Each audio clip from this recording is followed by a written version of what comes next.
ছেলেটা কিভাবে আসছে দেখো। বাবা মনে হয় তাকে পছন্দ হয়েছে। তুমিও না, ও মনে হয় বাসি ছেড়ে কোথাও যাবে, তার লেগে আসছে।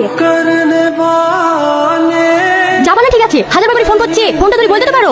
কিসের এত ব্যস্ত থাকো তুমি? বললাম তোর মাথা যন্ত্রণা করছে, আমি যাবো না। আমি খুব ভালোভাবে বুঝতে পারছি তুমি আমাকে ইগনোর করছো। এঙ্গেজমেন্ট হয়ে গেছে বলে যে বিয়ে করতে হবে সেটা কিন্তু না। আমার 1 মিনিট সময় লাগবে না এই বিয়ে ভাঙতে। তো ভেঙে দাও, কি বারণ করেছে?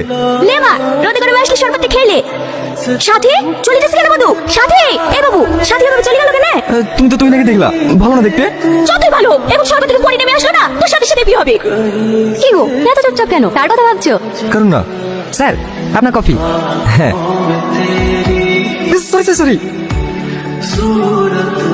দিলে দিলে স্লো করে নেশা করে চলে আসছি। সরি ম্যাডাম, ভুলে পড়ে গেছে। এই জামাটার দাম জানিস? তোর 1 মাসে মাইনে দিলেও এই জামাটার দাম হবে না। কি জিত থাকা ডাক তোর ম্যানেজারকে। সাথী, এটা কি ধরনের আচরণ? ওকে চিকিৎসা ফেলছে নাকি? কি আমি বাদে ব্যবহার করছি? কি বলতে চাইছো তুমি? দাঁড়াও দাঁড়াও দাঁড়াও, আমিও